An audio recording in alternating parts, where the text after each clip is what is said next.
নবীজি ডাক দিয়ে বলতেছে, সাহাবীরা রে, তিন জায়গা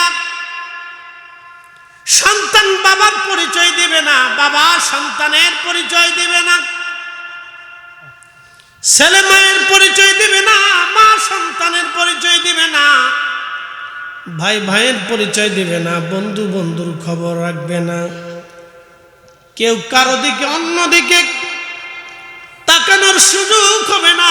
তার এক নম্বর জায়গা হলো মিজানের পাল্লা, দুই নম্বর জায়গা হলো ডান হাতে বাম হাতে আমলনামা, তিন জায়গা হলো ফুল সিরাত পার হওয়ার সময় কেউ কারো দিকে ভ্রুক্ষেপ করবে না, সবাই যার যার চিন্তায় পেরেশান হয়ে থাকবে, পেরেশান।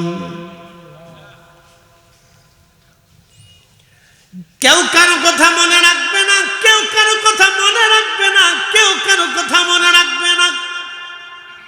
কুরআন আল্লাহ বলেন, আল্লাহকুমুত তাকাসুর হাত্তা যুরতুমুল মাকাবির। তারা আমি আল্লাহকে ভুলে গেল, আল্লাহ থেকে জুদা হয়ে গেল, সম্পদগুলি কুক্ষিত করলো, জমা করলো, কতদিন পর্যন্ত করবে? হাত্তা যুরতুমুল মাকাবির, কবর পর্যন্ত, এরপরে আর সুযোগ নাই। কাল্লা সাউফা তা'লামুনা সুম্মা কাল্লা সাউফা তা'লামুন। তারা অচিরেই জানতে পারবে সে কি ভুল করলো, কি অপরাধ করলো, কি ভুল করলো,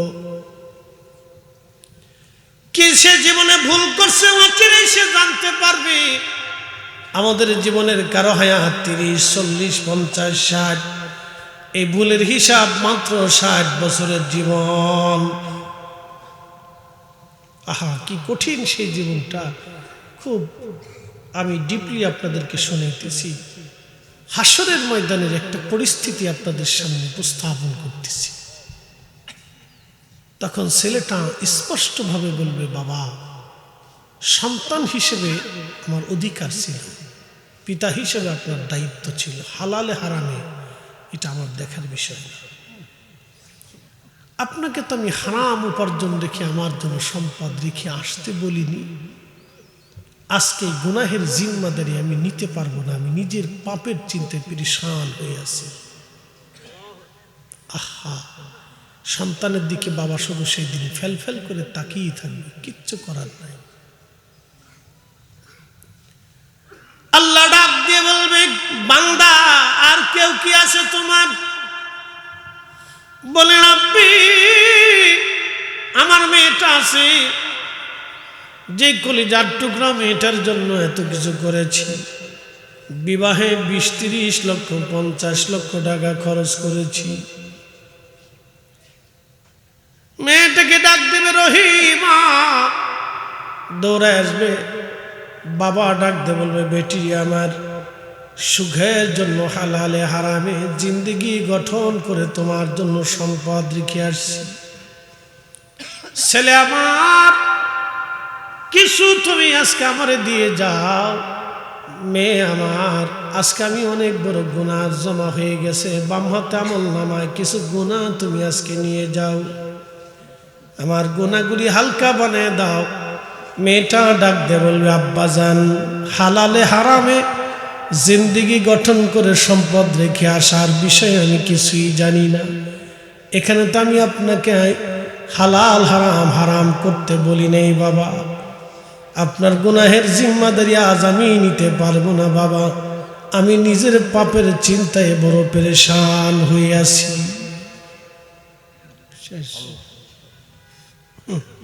আর আপনার স্ত্রী এতে তো দুনিয়াতে ঝগড়া বাঁধায়। আজ তো ঠিক কোনকে জোরে খন, আপনার স্ত্রী হাতে তো দুনিয়াতে ঝগড়া করে, হাসরের ময়দানে তো আরো করবে।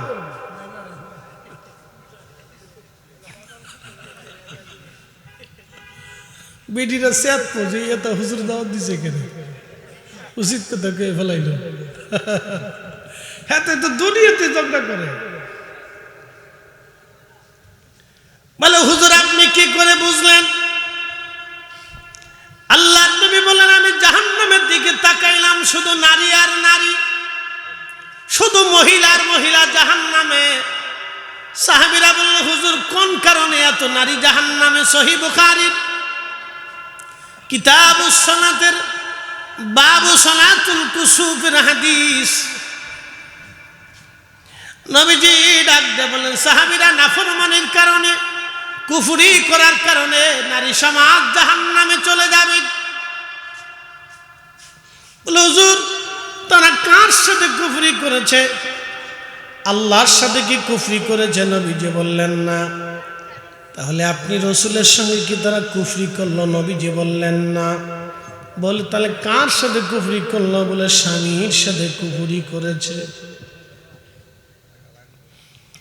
হুজুর স্বামীর সাথে নারী স্ত্রী কিভাবে কুফরি করে? নবীজি বললেন, তুমি তোমার স্ত্রীকে সারা জীবন যদি ভরণ পোষণ দাও, সারা জীবন তুমি দিছ, সারা জীবন, জীবনের একটা পর্যায়ে যদি দিতে কম হয়, সারা জীবন দিছ, সারা জীবন দিছ, সারা জীবন দিছ, জীবনের একটা পর্যায়ে যদি তুমি দিতে অপারগ হও, ব্যর্থ হয়ে যাও, তোমার স্ত্রী বলেই ফেলবে, স্বামীরে তোমার কাছ থেকে সারা জীবন কিছুই পাই নাই। কি কথা কন না কেন? 100% নারীর ভিতরে 90% এই কথা বলে। আপনি খোঁজ নিয়ে দেখেন, 100% নারীর ভিতরে 90% এই কথা বলে যে তোমার সাথে বিয়ে বসে আমি কিচ্ছু হয়েছি না। কি কথা করলে কলিজা কাইটে খাওয়ালো কেন হাসিল?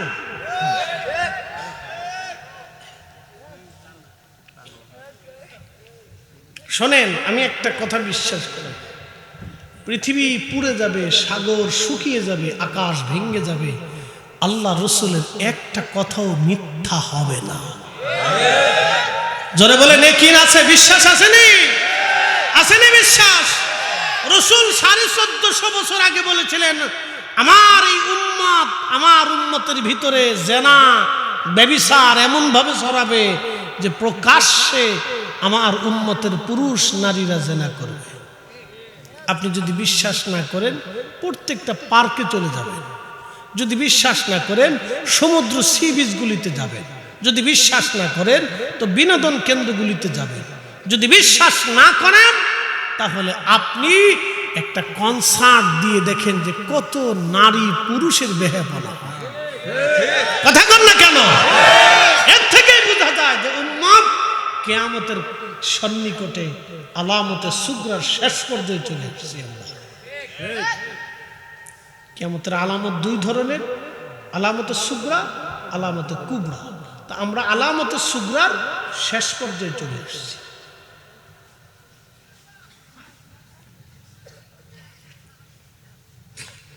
আগের দিনে দেখছি হিন্দু নারীরা কাপড় চোপড় পরে ডাইকে ডুকে বেরিয়েছে। মুসলমান বেডি জিন্সের প্যান্ট পরে রাস্তায় হাঁটে। কথা খারাপ কইছি? হিন্দু বেডি বাদ দেন, তাদের ধর্মে তো কোনো পর্দাফসিতা নাই, তাদের ধর্মে কোনো পর্দাফসিতা নাই। তাদের ওই ভারতে দেখছি মাঝে মাঝে ল্যাংটা সাধু আছে, ল্যাংটা যোগী সাধু নাকি, এরা সারা বছর ল্যাংটাই থাকে।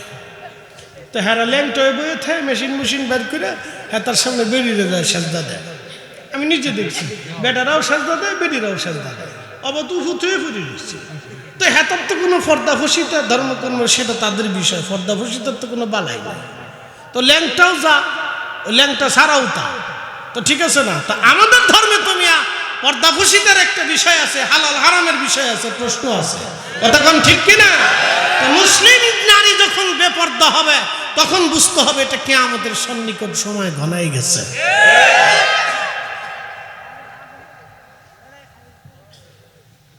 হাসিস না, হাসিস না। আমি যেটা কইছি এটা একবার বাস্তব দেখে কইছি।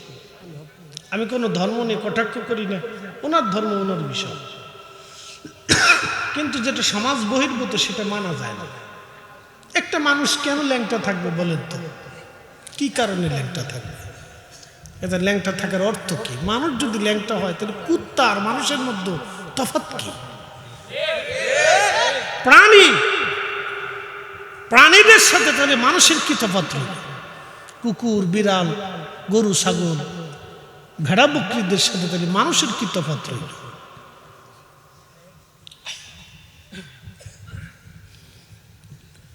প্রিয় হোমনাবাসী, মনোযোগ দিয়ে কথাগুলি শুনে যাবেন। আজ হাজিরিন, হযরত ঈসা রুহুল্লাহ আলাইহিস সালাতু ওয়াস সালাম ও হাসরের ময়দানে আল্লাহ ডাক দিবে, বান্দা আর কে তোমার আসেনি? বলে আমার স্ত্রী আছে। বলে ডাকো তোমার বিবিকে। বিবিকে ডাকা হবে। বিবি, বড় মামলার আসামি আজ হয়ে গেছি। ছেলে মেয়েরা বলছিলাম তারা আমাদেরকে ছেড়ে চলে গেল। বিবিরে, তোমার সুখের জন্য হালাল হারাম আমি বাসি নাই। তোমার একটু ভালোবাসা পাওয়ার জন্যে আমি জীবনে বহু পরিশ্রম করেছি। বিবি, আজকে আল্লাহর দরবারে মামলার আসামি হয়ে গেছি। অনেক বড় গুনাহ জমা হয়ে গেছে। বিবিরে, কিছু গুনাহ তুমি আজকে ভাগ করে নিয়ে নাও। কারণ জীবনে দুইজন একসঙ্গে বসবাস করেছি, সুখ আর দুঃখ ভাগ করে নিলাম। আজকে হাসরের ময়দানেও কিছু দুঃখ তুমি ভাগ করে নিয়ে যাও। স্ত্রী ডাক দেবে, স্বামী, বিবাহের সময় শর্ত ছিল আপনি আমাকে ভরণ পোষণ দিবেন সম্মানজনক,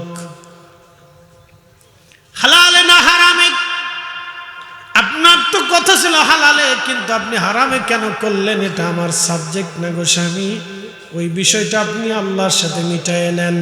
আজকে আপনার কোনো গুনাহের জিম্মাদারি আজ নিতে পারবো না। অতএব আপনার চিন্তা আপনি করেন, আমি নিজের চিন্তায় বড় পেরেশান। আল্লাহর বান্দা তখন কাঁদতে থাকবে। রব বলবেন, বান্দারে, আমি রব তোমাকে ফয়সালা করে দিলাম, তুমি তোমার পাপের জন্য তুমি জাহান্নামে চলে যাও।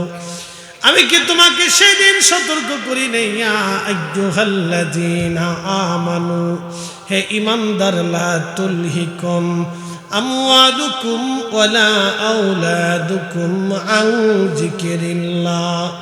সম্পদ এবং সন্তানের মোহে পড়ে তুমি আমি আল্লাহর জিকির থেকে গাফিল হয়ো না।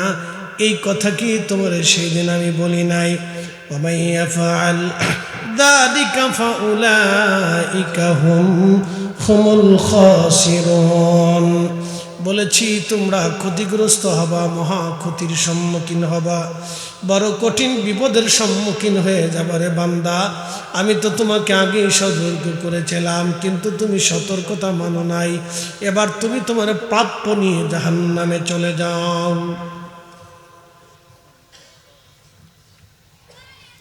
হাজিরিন, বুঝে বুঝে যাওয়াটা জরুরি। দুনিয়াটা বুঝের জায়গা, পরীক্ষার জায়গা। পরীক্ষার জন্য পৃথিবীতে আসছি। আল্লাহর কোরআন বলতেছে, ওয়ালা নাবলুওয়ান্নাকুম বিশাইইম মিনাল খাউফি ওয়াল জুই ওয়া নাকসিম মিনাল আমওয়ালি ওয়াল আনফুসি ওয়াস সামারাত। আমি সম্পদ কেড়ে নিয়ে, জীবন কেড়ে নিয়ে, অর্থ নষ্ট করে দিয়ে, অনাবৃষ্টি অতিবৃষ্টি খরা আদি তোমাদেরকে পরীক্ষা করব। আমি রব পরীক্ষা করব। ওয়াবাশশিরিস সাবিরিন, এই কঠিন পরীক্ষার সময় যারা সবর করে আল্লাহর জন্য, তারাই কামিয়াব হবে। একবার জোরে বলা যাবে কে মারহাবা। অর্থনৈতিক অবস্থা দুর্বল হয়ে গেছে। অর্থনৈতিক অবস্থা দুর্বল হয়ে গেছে। এখন আপনি কি করবেন? আল্লাহ আপনার পরীক্ষায় ফেলেছে।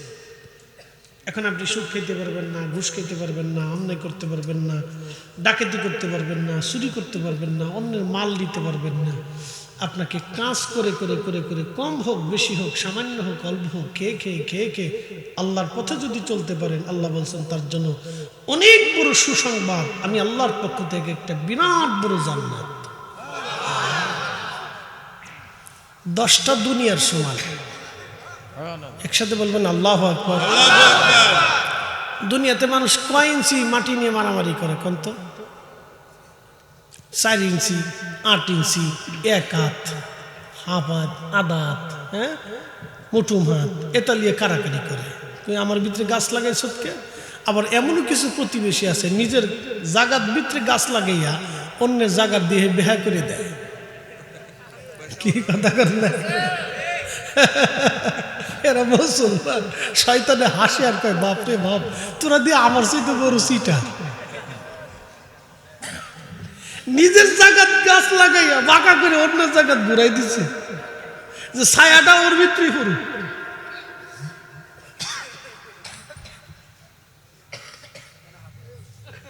শয়তানে হাসের কয় বাপরে বাপ তুই দিয়ে আমার চাইতে সিটা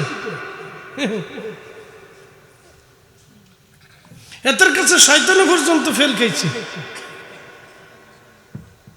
চিন্তা করে ওরা মানুষ মানুষ হইয়া ভবেতে আসিয়া মানুষের করিলাম কি।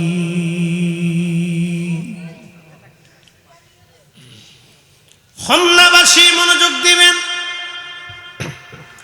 আল্লাহ কোরআনে বললেন আল্লাযী খালাকাল মাউতা ওয়াল হায়াতা লিয়াবলুয়াকুম আইয়ুকুম আহসানু আমালা।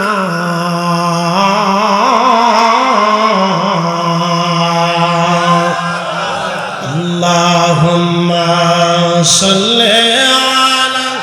আহা জবান খুলে বসে উঠবেন না, একটা লোক উঠবেন না, বসে যান, কিছু কথা শুনে যান। ওয়ালা আলি সাইয়্যিদিনা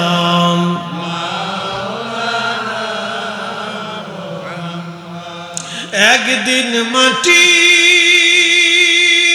ভিতরে হবে ঘরে মন আমার কেন বান্দ দালান ঘর। আপনি যদি আজ মারা যান, ধরেন অ্যাক্সিডেন্টে মারা গেলেন, আপনি আপনার পলিথিনের মধ্যে পেঁচাইয়া সুন্দর করে আপনাকে বেঁধে নিয়ে আসবে। তাও কোথায় নিয়ে আসবে জানেননি? টমটমের ভিতরে, ট্রাকের মধ্যে, অথবা পিকআপের ভিতরে, অথবা আপনাকে নিয়ে আসলো অ্যাম্বুলেন্সের ভিতরে, অথবা বেশি দিন হলে আপনাকে ডিপ ফ্রিজে করে নিয়ে আসবে।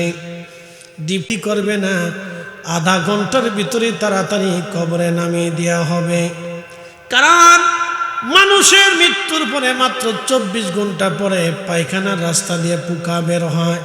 ওই পোকাটা তামাম শরীরে ছড়ায়া যায়। শুধু ছড়ায়া যায় না, গন্ধ বের হতে থাকে। আর মাত্র 24 ঘন্টার ভিতরে গন্ধ ছড়ায়া যায়।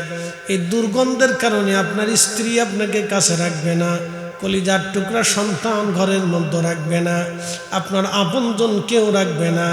আপনারে যেই কাপড় দিয়ে পেঁচিয়ে নিয়ে আসা হলো, অথবা যেই বিছানার কাপড় দিয়ে, বিছানার চাদর দিয়ে আপনাকে পেঁচিয়ে রাখা হলো, আপনার ছেলে মেয়েরা দেখবেন ওই বিছানার চাদর আর কোনোদিন ব্যবহার করবে না। বুঝছে তারপরে যায় করবে না। ডরায় ডরায় ডরায় ডরায়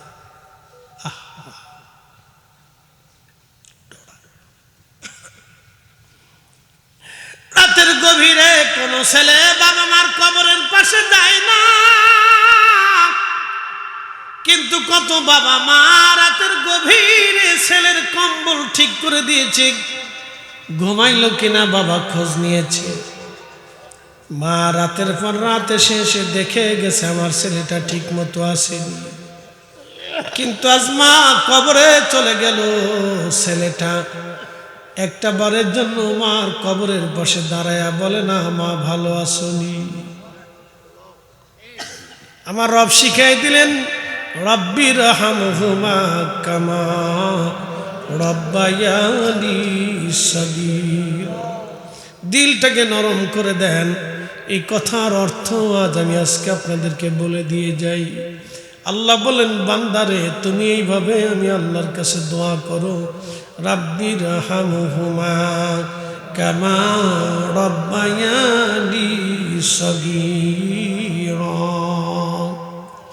ও মালিক, যেইভাবে ছোট্টকালে আমার মা আমারে দুলিয়ে ঘুম পাড়িয়েছিল, আমি পেশাব করে দিয়েছি, মা বেজার হয় নাই।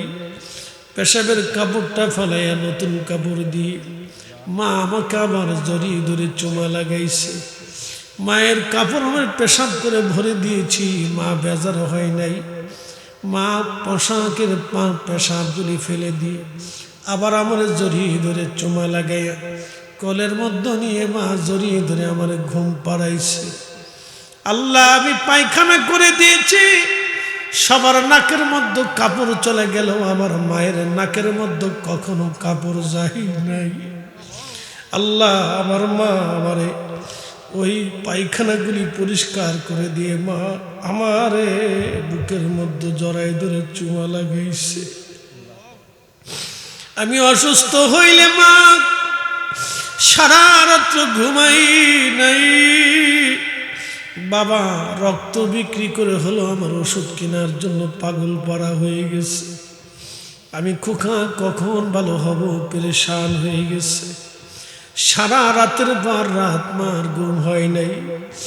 মা ঘুমাইলেও বারবার ঘুম থেকে উঠে উঠে আমারে দেখছে। আমার অসুস্থতা বাড়লো না কমলো, আমি ভালো আছি না বেঁচে আছি না মরে গেছি, বারবার বারবার মা মা আমারে দেখেছে। সারা রাত্র মা আমার জন্য ঘুমাই নাই। আল্লাহ ছোট্ট কালে মা যেইভাবে আমাকে লালন পালন করেছে, আমার আব্বা কাঁধে করে নিয়ে নিয়ে ঘুরে বেরিয়েছে, কোলে করে নিয়ে ঘুরে বেরিয়েছে।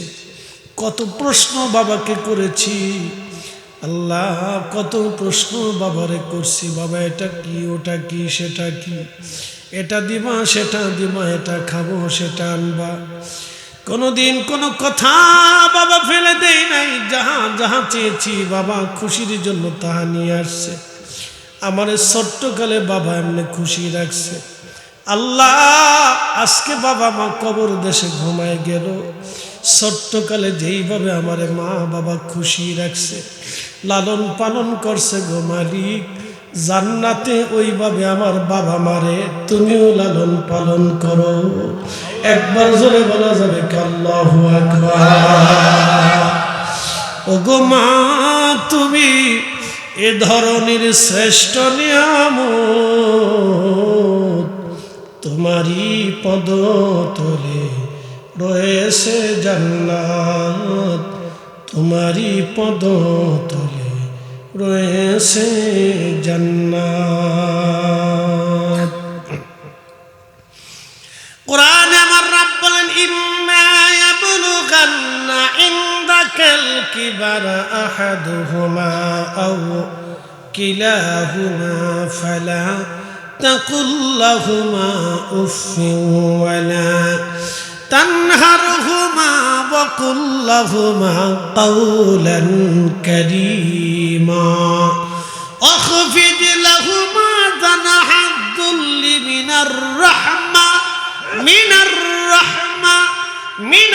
রাহমা ওয়াকুর রাব্বির হামহুমা কামা রাব্বায়ানি সগীরা। একসাথে পড়ি, রাব্বির হামহুমা কামা রাব্বায়ানি সগীরা। লা ইলাহা ইল্লাল্লাহ, লা ইলাহা ইল্লাল্লাহ, লা ইলাহা ইল্লাল্লাহ। আসিয়া বলে আল্লাহ আল্লাহ, ফেরাউন দিল কত জ্বালা। আল্লাহ বলেন ও জিবরাইল, আল্লাহ বলে ও জিবরাইল, খুলো হে জান্নাতের তালা। লা ইলাহা ইল্লাল্লাহ, লা ইলাহা ইল্লাল্লাহ, লা ইলাহা ইল্লাল্লাহ, লা ইলাহা ইল্লাল্লাহ মুহাম্মাদুর রাসূলুল্লাহ সাল্লাল্লাহু আলাইহি ওয়াসাল্লাম। আল্লাহ আমাদেরকে ওইভাবে দোয়া শিক্ষা দিলেন। আজকে যারা দোয়া মানে না তারা মূলত বাবা মার জন্য দোয়া করে না। কথা কোন ঠিক কিনা?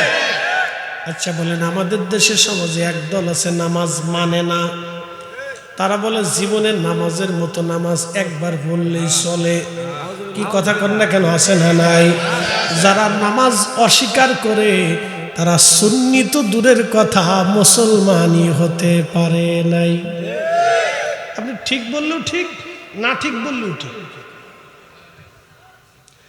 আরে সে আল্লাহর ফরজ অস্বীকার করছে, সাতটিখানি কথা না। আপনি যদি বলেন যে টুপি আপনি মাথায় দেন না, সেটা ভিন্ন। যদি বলেন যে টুপি ইসলামের রসুলের সুন্নত না, আমি এটা মানি না, তাহলে আপনি আর মুসলমান নাই, কারণ আপনি রসুল অস্বীকার করছেন। কি কথা কন না কেন? আর আপনি যদি বলেন যে আপনি নামাজ মানেন না, তাহলে বোঝা গেল আপনি আল্লাহ অস্বীকার করছেন। কি কথা কন না কেন? তাহলে সুন্নি তো দূরের কথা, গেলে বাদ দেন, মুসলমান কিনা এটা চিন্তা করেন, তো মুসলমানই দেন। সে মুসলমানের কাতারেই থাকে, কারণ রসুলের এনকার করলে সে কাফের হয়ে যায়, আল্লাহর হুকুমের এনকার করলে সেও কাফের হয়ে যায়, সে আর মুসলমান থাকে না। প্রিয় হোমনাবাসী, খুব মনোযোগ দিয়ে কথা শুনবেন। যে নামাজ মানে না তারে নামাজ পড়ানো যায় না, কিন্তু আলসেমির কারণে যে নামাজ পড়ে না তারে দোয়া বুঝাই সুজাই নামাজে আনা যায়। যে দোয়া মানে না তারে দিয়ে আর দোয়া করানো যায় না।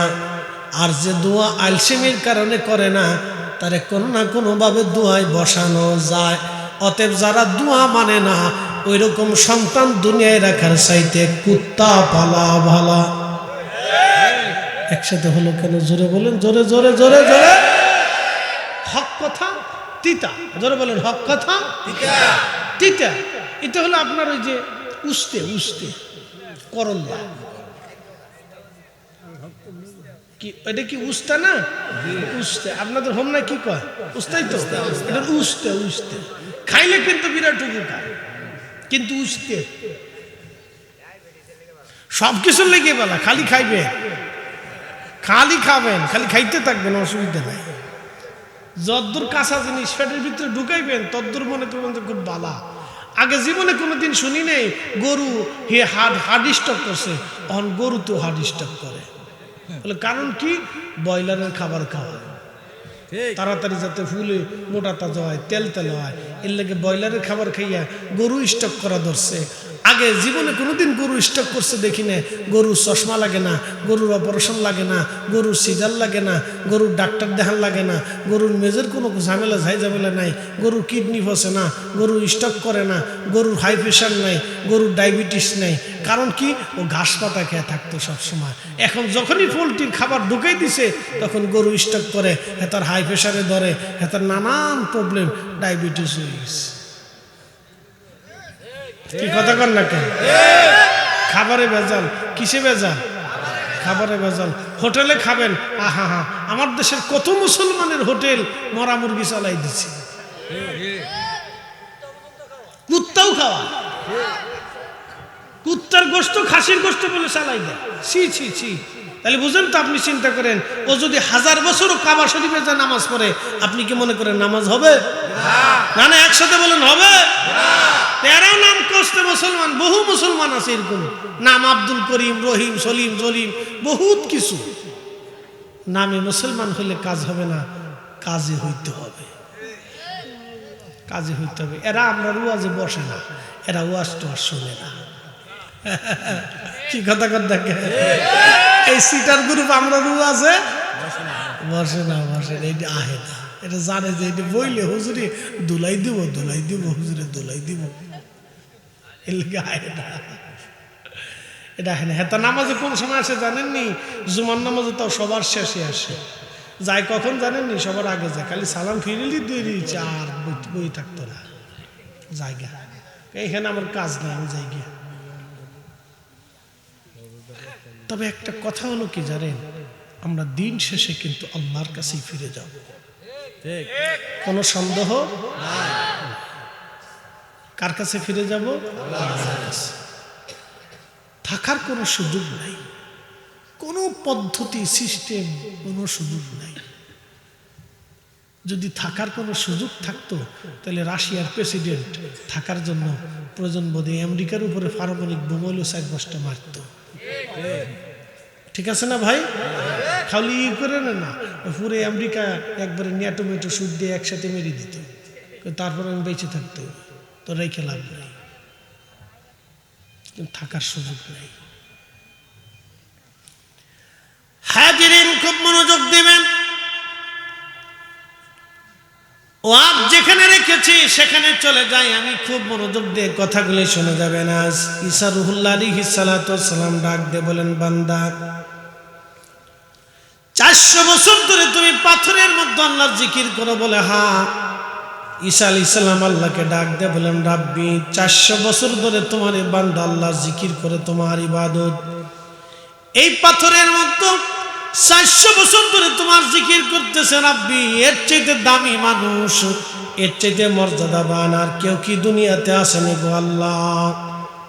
আল্লাহ ডাক দেখা, ঈসা রে, এর চাইতে মর্যাদাবান ব্যক্তি বান্দা আমি দুনিয়াতে পাঠাবো। বলে আল্লাহ তারা কারা? বলে তারা আমার আখিরি নবীর উম্মত। একবার জোরে বলবেন কি মারহাবা? জোরে বলেন কারা? আমরা। জোরে বলেন কারা? আমরা। সুদ খাওয়ার জন্য, ঘুষ খাওয়ার জন্য, চুরি করার জন্য, রাহাজানি করার জন্যে, অন্যের মাল খাওয়ার জন্যে না, না, না, এইগুলির জন্য আল্লাহ আমাদের দাম বাড়ায় নাই। কুনতুম খায়রা উম্মাতিন উখরিজাত লিন-নাসি তা'মুরুনা বিল মা'রুফি ওয়া তানহাউনা আনিল মুনকার।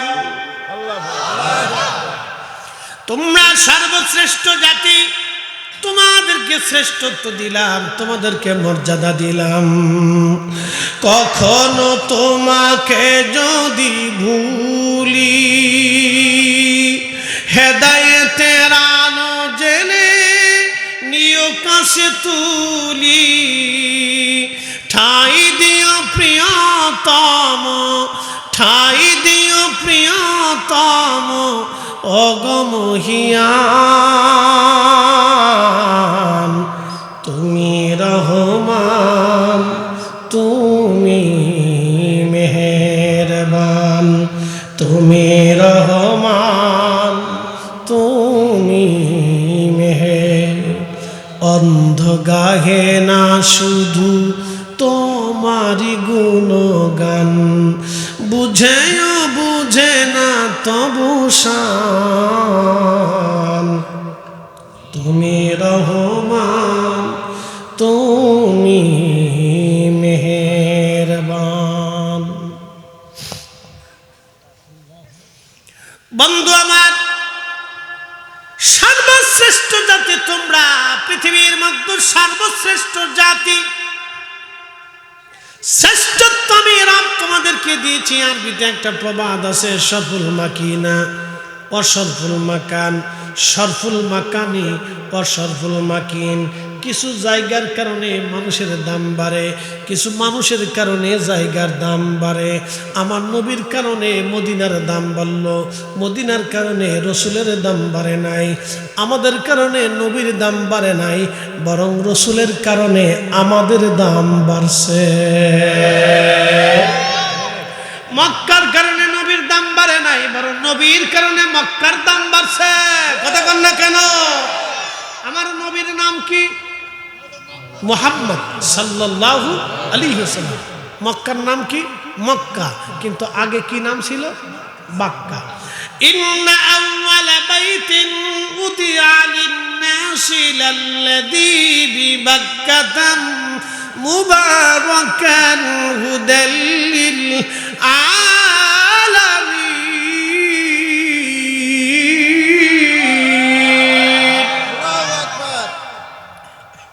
আর কিছু সময় চলবে তো ইনশাল্লাহ।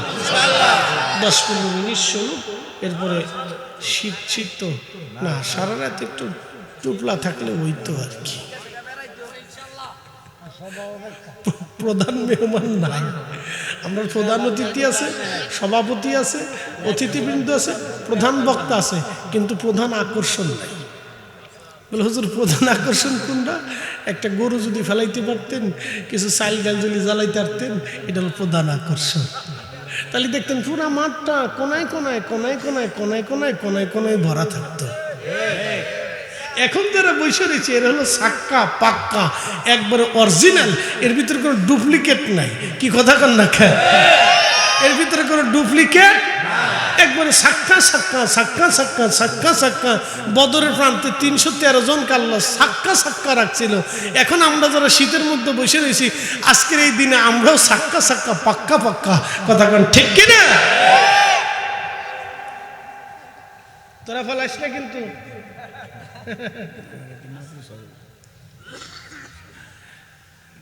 হোমনাবাসী, দৌলতপুরবাসী মনোযোগ দিয়ে শুনবেন। মক্কাতুল মুকাররমা আগে নাম ছিল বাক্কা, কিন্তু কেন মক্কা হলো? মক্কা হলো আমার নবীর নাম মুহাম্মদ, মুহাম্মাদের মিম থেকে বাক্কা থেকে মক্কা। আমার নবীর নামে মক্কার নাম মক্কা হলো, আমার নবীর নামের বরকতের কারণে বাক্কার নাম মক্কা হলো। বলা যাবে না মারহাবা? কিন্তু আমার নবীর নাম রাখছে কে? আল্লাহ।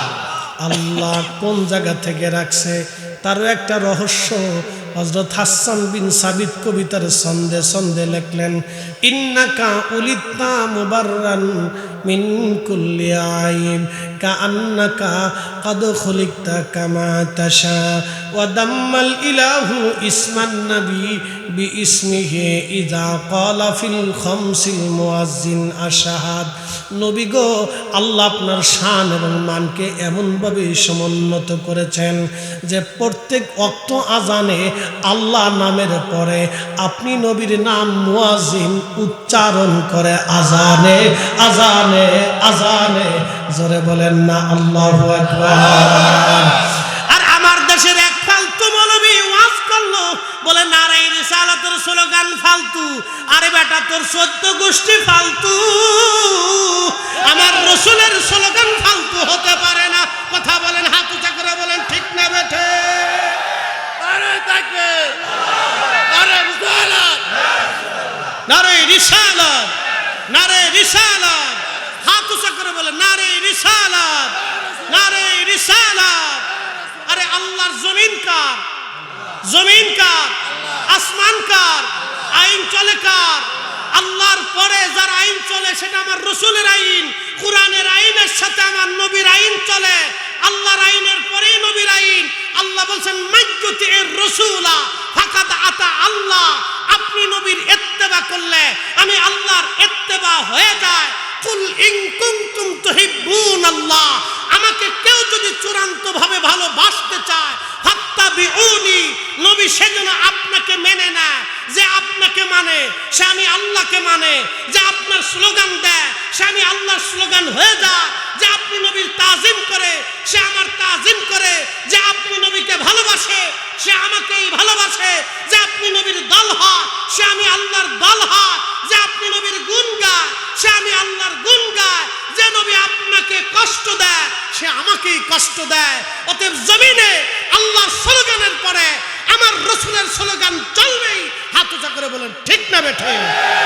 নারে রিসালাত, নারে রিসালাত, নারে রিসালাত, নারে তাকবীর, নারে তাকবীর।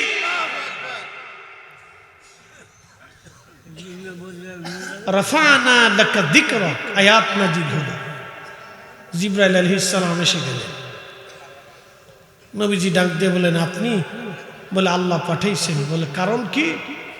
বলে রাফা'না লাকা যিকরাক, আপনাকে এই আয়াত আল্লাহ দিলেন, এর অর্থ কি আপনি জানেন? নবী বলেন আল্লাহু আলাম, আল্লাহই ভালো জানে। জিবরাইল আমিন ডাক দিয়ে বলতেছে হুজুর, আল্লাহ আমাকে পাঠিয়েছে তাফসীর জানানোর জন্য। আল্লাহ জানিয়ে দিয়েছে ইদা যুকিরতু যুকিরতা মাই, আল্লাহর জিকির যেখানে আপনি নবীর জিকির হবে সেখানে। এই জন্য দুরূদ ছাড়া দোয়া কবুল হয় না। 1000 বছর দোয়া হবে, দুরূদ না হলে দোয়া কবুল হবে না। কি কথা কন না কেন? 1000 বছর ইবাদত হবে, নবীর দুরূদ শরীফ ছাড়া ইবাদত কবুল হবে। 1000 বছর জিকির করবেন, হজ করবেন, আমার রাসূলের সুপারিশ ছাড়া জান্নাত নসিব হবে না। আমার নবীর হামদের পতাকা, সুপারিশের পতাকা ছাড়া জান্নাতে যাওয়া যাবে না। এই জন্য আল্লাহ ডাক দেয়, বলে নবী আমি আল্লাহর শান যেখানে, আপনি নবীর শান সেখানে। আমি আল্লাহর জিকির যেখানে, আপনি নবীর জিকির সেখানে। আল্লাহর স্লোগান যেখানে, রাসূলের স্লোগান হবে সেখানে। যারা এই স্লোগানকে ফালতু স্লোগান বলে, আমরা মনে করি ওর 14 গোষ্ঠী জিন্দেগি ফালতু। এগুলি ছাড়া আর ওয়াজ পায় না খুঁজিয়া। এগুলি ওয়াজ করলে ওর ওয়াজ জমে, বুঝতে পারছেন? হেগার পক্ষে আবার দালালি করার কিছু মুসলমান দুনিয়াতে আছে। কি আছে না ভাই? একটু কল্পনা করে না যে সে কার বিরুদ্ধে বলতেছে, কোন নামের ইজ্জতের বিরুদ্ধে বলতেছে, কল্পনা তো পারে না। মানুষের একটু সেন্স থাকা উচিত যে সে কোন নামের বিরুদ্ধে বলতেছে, কোন শব্দমালার বিরুদ্ধে সে বলতেছে। চিন্তা মগ জানি না যে কোন শব্দের বিরুদ্ধে সে কথা বলতেছে, কল্পনা তো নাই। জান্নাতে যেতে হলে আপনার সারা জিন্দেগি আপনাকে পরিশ্রম করতে হবে, কিন্তু জাহান্নামে যাওয়ার জন্য একটা শব্দই যথেষ্ট। একটা শব্দই যথেষ্ট, বেশি শব্দ বলতে হবে না। একটা শব্দ খালি বলবেন যে রসুল আখিরি নবী মানি না, তো জাহান্নামে আপনি হাসতে হাসতে চলে যাবেন, আপনার জন্য আর কিচ্ছু করা লাগবে না। কি কথা ঠিক আছে না ভাই? জাহান্নামে এক শব্দেই চলে যাবে। কারণ কি? আপনি রসুল করিমের সব মানছেন, কিন্তু একটা গুণ মানেন নাই। বুঝতেছে না যে আল্লাহ রসুলের শানে কত বড় আঘাত। রসুল করিমের নাম মোবারকের স্লোগানের বিরুদ্ধে সে কথা বলতেছে। আরে রসুল করিম সাল্লাল্লাহু আলাইহি সাল্লামের এই স্লোগানটা মুসাইলামতুল কাজ্জাবের বিরুদ্ধে যুদ্ধে ইয়ামামাতে 15,000 সাহাবী একসাথে স্লোগান দিয়েছিলেন, ইয়া মুহাম্মাদা, ইয়া মুহাম্মাদা, ইয়া মুহাম্মাদা। সেই দিন রাসালাতের স্লোগান দিয়ে জিহাদের ময়দানে ঝাঁপিয়ে পড়ে খালিদ বিন ওয়ালিদের মতো রণবীর নিজের জীবনকে বাজি রেখে সাহাবে کرام কলিজায় শাহাদাত দিয়ে সেই দিন বিজয় যদি মুসলমানের না হতো, তাহলে ইসলাম এত কঠিন হুমকির মুখে পড়েছিল। সেই দিন ভণ্ড নবী মুসাইলামতুল কাজ্জাবের বিরুদ্ধে মুসলমান রাসূলের রিসালাতের স্লোগান দিয়ে জিহাদের ময়দানে ঝাঁপিয়ে পড়েছিল। অতএব যতদিন আমরা সুন্নিরা বেঁচে থাকব, ততদিন রাসূলের রিসালাতের স্লোগান চলবেই। কথা বলেন ঠিক না?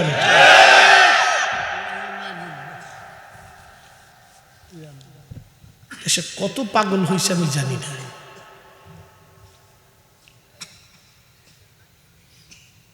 প্রিয় মুসলমান, খুব মনোযোগ দিবেন।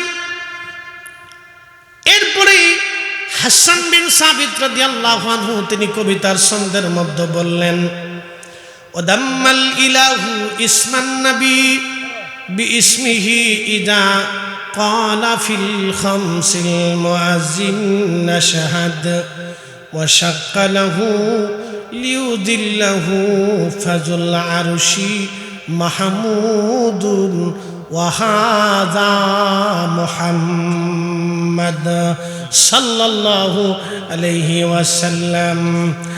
এই সময় হাসান বিন সাবিত বলেন, হুজুর হাজার হাজার সাহাবীদের সামনে মসজিদ নববীর ভিতরে হাসান বিন সাবিত গাইতে লাগলেন, ইয়া রাসূলুল্লাহ, আপনার নাম মুহাম্মদ শব্দটা আল্লাহর একটা সিফাতি নাম আছে, আরশের মালিকের একটা সিফাতি নাম হলো মাহমুদ। আল্লাহ তার মাহমুদ শব্দ থেকে আপনি নবীর নাম আল্লাহ নিজে রেখেছেন, আল্লাহর নাম থেকে আপনার নাম রেখেছে, মাহমুদ থেকে আপনি নবীর নাম আল্লাহ পছন্দ করে রেখেছে মুহাম্মদ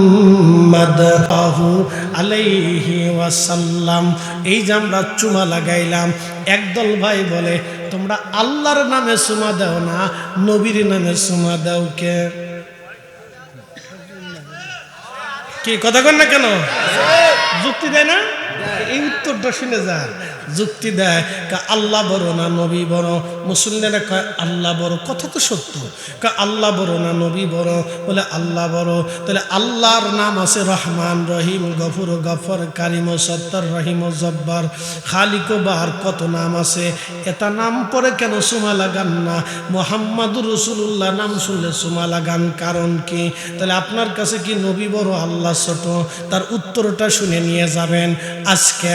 ওয়া শাক্কালাহু লিউযিল্লাহু ফাজুল আরশি মাহমুদুন ওয়া হাযা মুহাম্মাদ।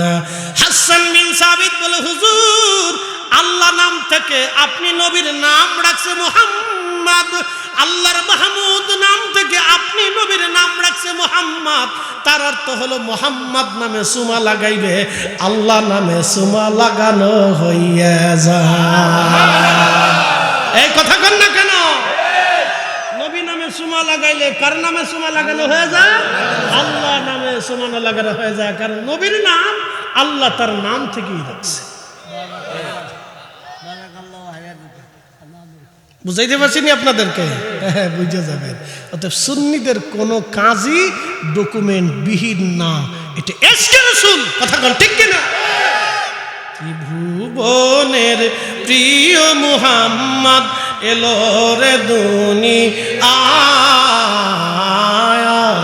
রে, সাগর আকাশ বাতাস দেখবি যদিয়া, আয় রে সাগর আকাশ বাতাস দেখবি যদি।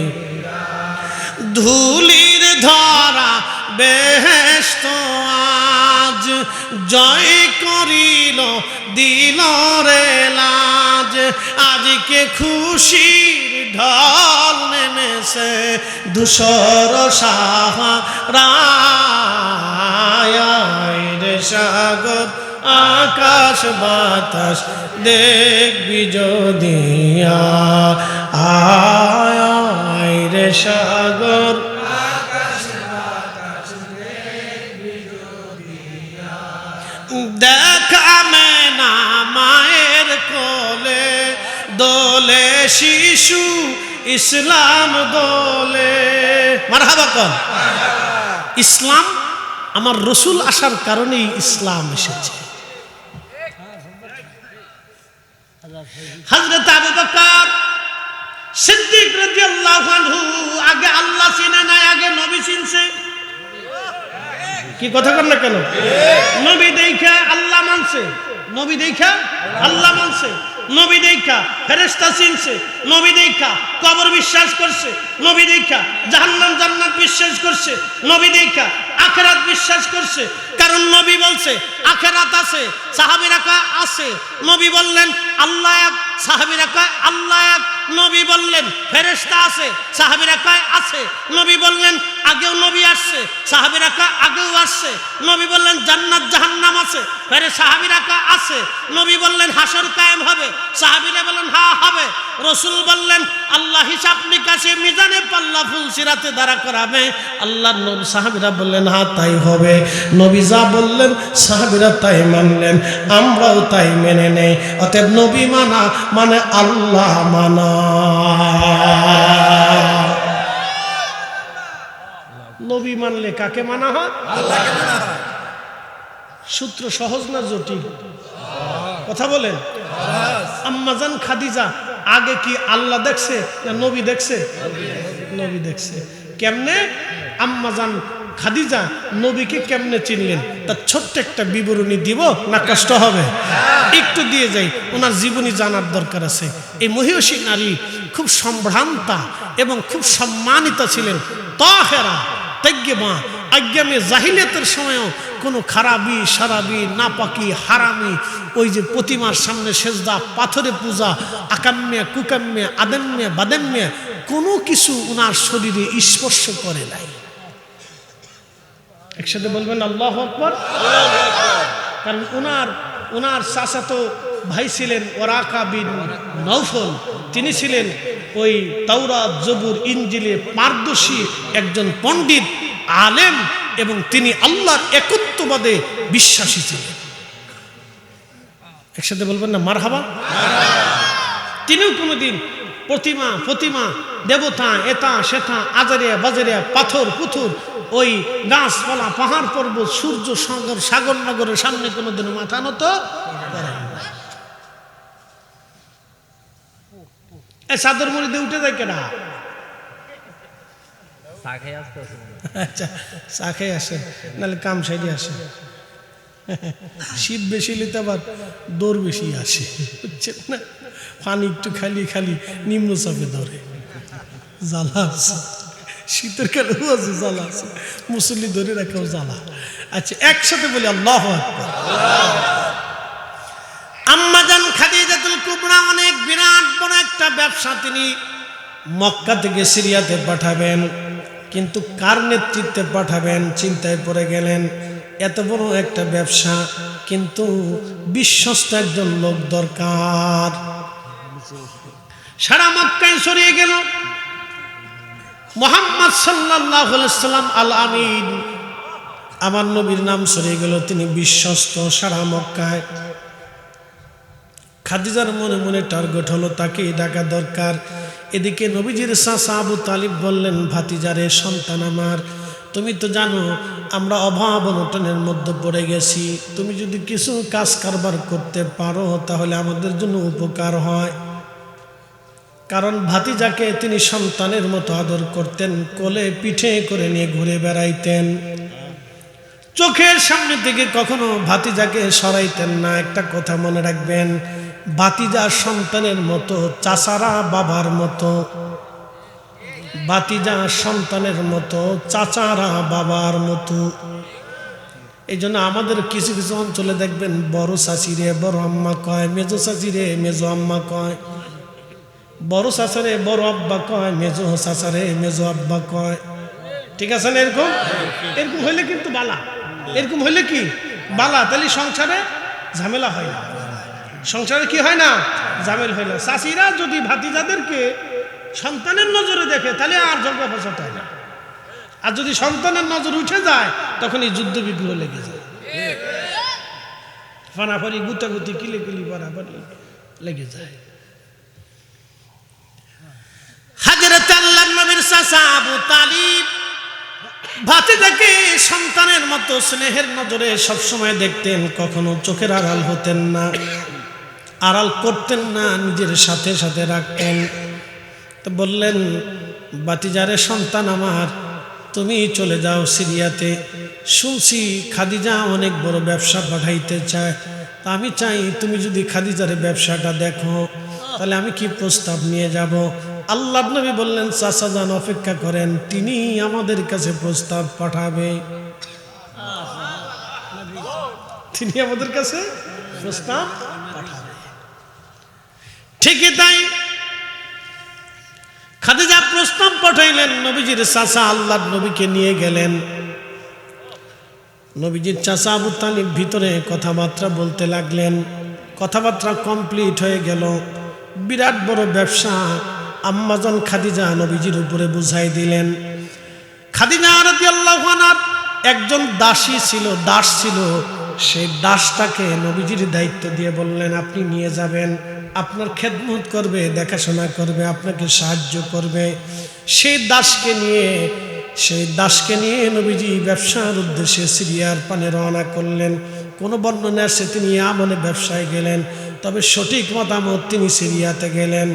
সিরিয়াতে যাওয়ার পরে ওই দাস লক্ষ্য করলেন তিনি একটা জায়গা বসে আছেন আর তার মাথার উপরে মেঘমালা ছায়া দিতেছে। সারা পথ যত পথ যায় ওই দাস লক্ষ্য করলো আকাশের মেঘ শুধু ছায়া দিতে থাকে। একসাথে বলবেন আল্লাহু আকবার। বনের যত পশুগণ ভক্তি করতই দুই চরণ, মেঘমালা ছায়া দিত গায় গো নবীজি, কোন সাধনে পাইব তোমায়, কোন সাধনে দেখিব তোমায় গো নবীজি আপনাকে দেখিবার মনে চায়। দাস লক্ষ্য করে শুধু মেঘমালা ছায়া দেয়। সিরিয়াতে যাওয়ার পরে তিনি বসে আছেন, এমন সময় এক ইহুদি এক খ্রিস্টান পাদ্রী আসছে, ধর্মযাজক আসছে, তাওরাত জবুর ইনজিলে পারদর্শী আলেম। এসে দাসে ডাক দে বলল, হে দাস, তুমি কি তারে চিনো? বলে হ্যাঁ চিনি। তিনি কুরাইশ বংশের মক্কার সম্ভ্রান্ত পরিবারের বনি হাশেমের সন্তান। বলতেছে, শোনো, আমি শুধু বনি হাশেমের সন্তান দেখি না, তিনি কিন্তু আখেরি নবী। দাস তো অত কিছু বুঝে নেই, তিনি কিন্তু আখেরি নবী। আমি বলে দিলাম, আল্লাহর নবী ব্যবসা বাণিজ্য করে বিরাট লাভবান হয়ে রওনা হলেন পণ্য সামগ্রী নিয়ে মক্কায়। যত পথ আসে আকাশের মেঘ নবীকে ছায়া দিতে থাকে। ওই দাসে লক্ষ্য করে নবীজি যায় আর শুধু অলৌকিক দৃশ্য দেখা যায়। গাছেরা নোয়ায় যায়, নোয়ায় নোয়ায় পড়ে, গাছেরা সমস্ত ডালপালা নিয়ে নোয়ায় পড়ে, আকাশের মেঘমালা ছায়া দেয়, পশু পাখিরা নবীকে এসে সালাম দেয়। জোরে বলা যাবে কি আল্লাহু আকবার। অনেক লাভ করার পরে আল্লাহ নবীজি খাদিজা রাদিয়াল্লাহু আনহাকে ব্যবসা বুঝিয়ে দিলেন। এবার খাদিজা ওই যে গোয়েন্দা পাঠাই দিছে, তুমি সব বৃত্তান্ত খবর দিবা। খাদিজার কাছে ওই দাসে ডাক দিয়ে বললেন, মনিব আমার, আপনি যেই লোকটাকে ব্যবসার জন্য পাঠাইছেন, এই লোকটা সাধারণ কোনো লোক না। বলে কেমন? যত রাস্তায় গেছি আর আইছি, লক্ষ্য করছি আকাশে মেঘমালা তারে ছায়া দেয়। সিরিয়াতে ব্যবসা করতে গেছি, এক ধর্মযাজক আমাকে পরিচয় দিতে বললেন। আমি বললাম তিনি মক্কার অধিবাসী বনু হাশিমের সন্তান। তিনি আমাকে ডাক দিয়ে বললেন, তিনি শুধু বনু হাশিমের সন্তান না, তিনি হলেন আখিরি নবী, ইনি পৃথিবীর শেষ নবী। জগৎ জুড়া তার সম্মান সুখ্যাতি তাম পৃথিবীতে ছড়িয়ে যাবে। মনিব তিনি কিন্তু সাধারণ কোনো লোক না। তাম জীবনে যত ব্যবসা করছেন, এই বছরের মধ্যে এত বরকত হয় নাই। তিনি অনেক বড় বরকতওয়ালা ব্যক্তি। আম্মাজান খাদিজার আর বুঝার বাকি নাই, তিনি খুবই বিচক্ষণ, শিক্ষিতা এবং বুদ্ধিমতী নারী ছিলেন। সাথে সাথে তিনি চিন্তা করলেন, তাহলে এই যুবকের খেদমতে বাকি জীবন আমাকে কাটাইতে হবে।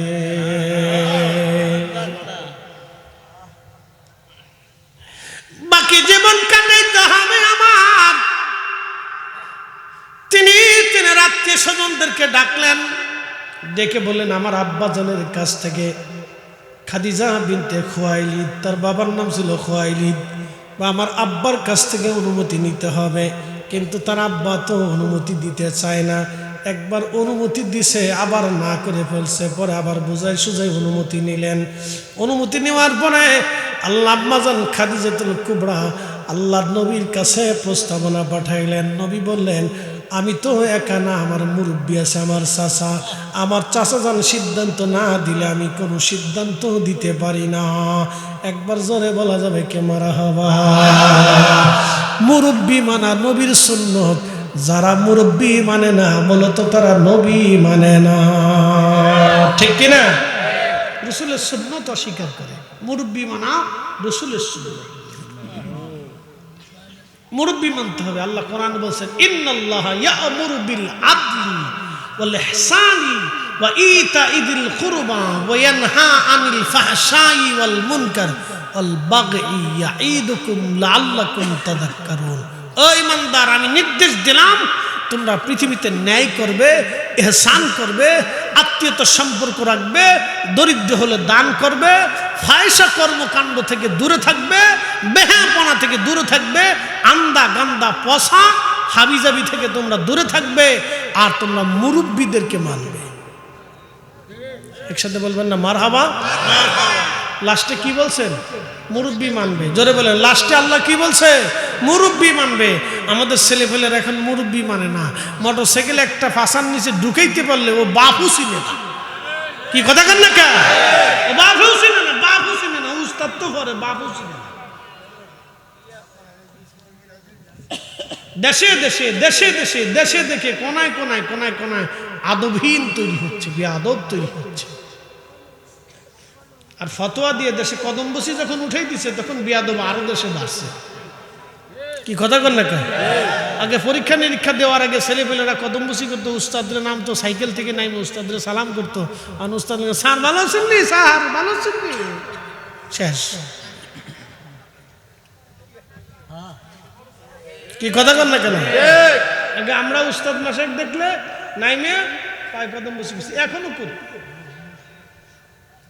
এখনো করি। উস্তাদ সেই ছোটকালের উস্তাদ দেখলে এখনো সালাম দিই, হুজুর কেমন আছেন?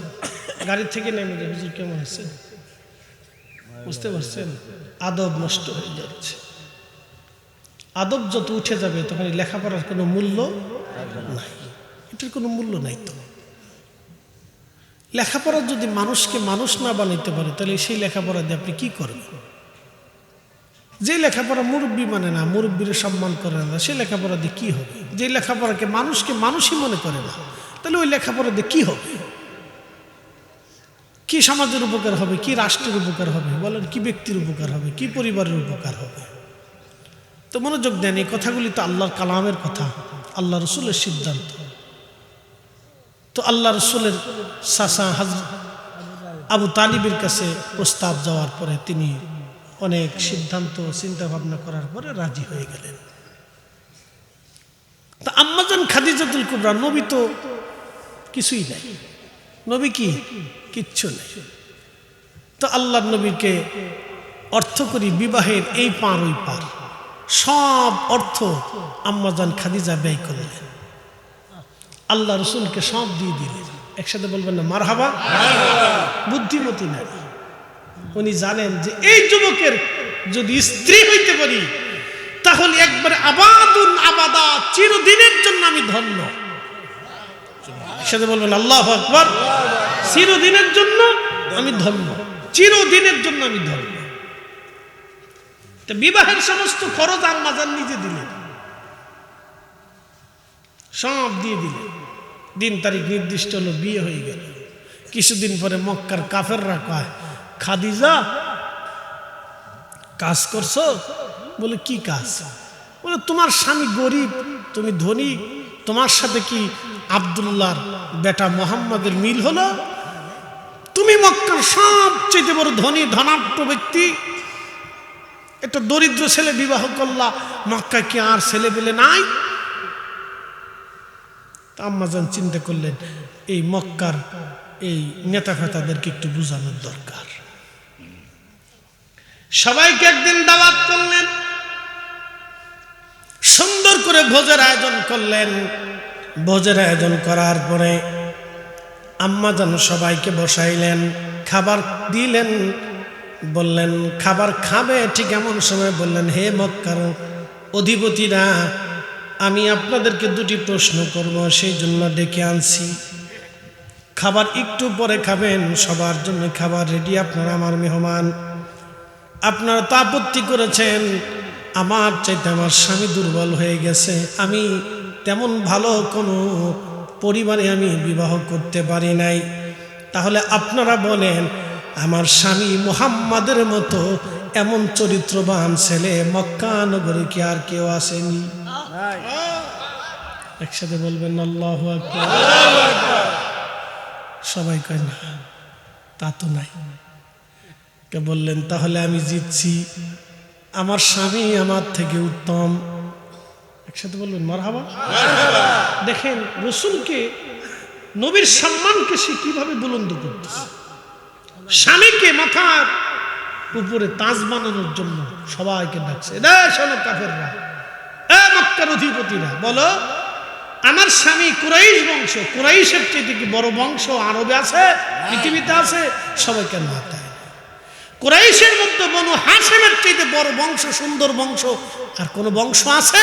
সবাইকে দাও। তাহলে বংশ থেকেও আমার স্বামী শ্রেষ্ঠ, গোত্র থেকেও আমার স্বামী শ্রেষ্ঠ,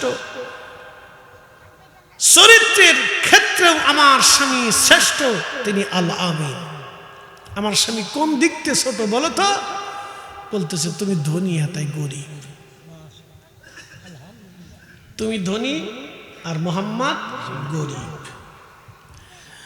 বলতেছে হে মক্কাবাসী, তাহলে শোনো, আজ থেকে আমার সমস্ত সম্পদ আস্তাবর ইস্তাবর যা কিছু আছে আমি আমার স্বামীকে সব দিয়ে দিলাম। তাহলে বলো মক্কা নগরে আমার স্বামীর চাইতে আর কেউ ধনী আছে? সবাই মাথা নত করে আছে, কয় না আর কেউ তো ধনী নাই। আম্মাজান খাদিজা আগে নবী চিনেছে, কারণ যাকে মেঘে ছায়া দেয় সে তো আখিরি নবী। ওনার স্ত্রী হতে পারলে জীবন বড় ধন্য ধন্য ধন্য। জোরে বলা যাবে কি মারহাবা। ওরে এই সমস্ত মুজিজা দেখা হযরত খাদিজা, ওরে এই সমস্ত মুজিজা দেখা হযরত খাদিজা, জীবন যৌবন সপিল আপনায় গো নবীজি। কোন সাধনে পাইব তোমায় আমি, কোন সাধনে পাইব তোমায় গো নবীজি। আপনাকে দেখিবার মনে চায়। সাহাবীরা আগে নবী চিনছে, ঠিক কিনা? আগে কি চিনছে? নবী চিনছে। সূত্র সহজ, কঠিন যারা করছে তাদের কপাল মন্দ। আজকে ওরা কারা বুকে হাত বেঁধে নামাজ পড়ে, আমার বাংলাদেশে তারা দিন দিন দিন দিন করে বাড়তেছে। আহা, যে হাদিসে হোক, কোনো ব্যক্তি যদি বলে আমি হাদিস মানি, তাহলে বলে সে কি বলতে পারে রসুলের আব্বা আম্মা কাফের ছিল?